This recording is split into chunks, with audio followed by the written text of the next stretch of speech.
Flavors of Python. CPython, Jython, RubyPython, Pythonxy, AnacondaPython. CPython.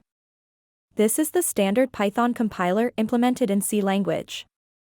This is the Python software being downloaded and used by programmers directly from CPython. In this, any Python program is internally converted into bytecode using C language functions. This bytecode is run on the interpreter available in Python Virtual Machine, PVM, created in C language. The advantage is that it is possible to execute C and C++ functions and programs in CPython.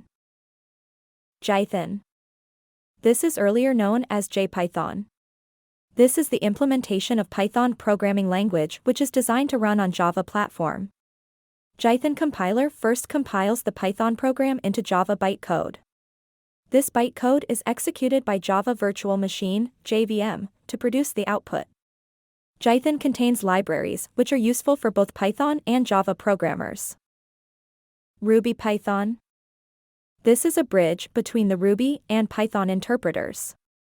It encloses a Python interpreter inside Ruby applications. Pythonxy. This is pronounced as Pythonxy and written as Pythonxy. This is the Python implementation that we get after adding scientific and engineering-related packages. AnacondaPython. When Python is redeveloped for handling large-scale data processing, predictive analytics, and scientific computing, it is called AnacondaPython. This implementation mainly focuses on large scale of data. Thanks for watching. Don't forget to like, comment and share.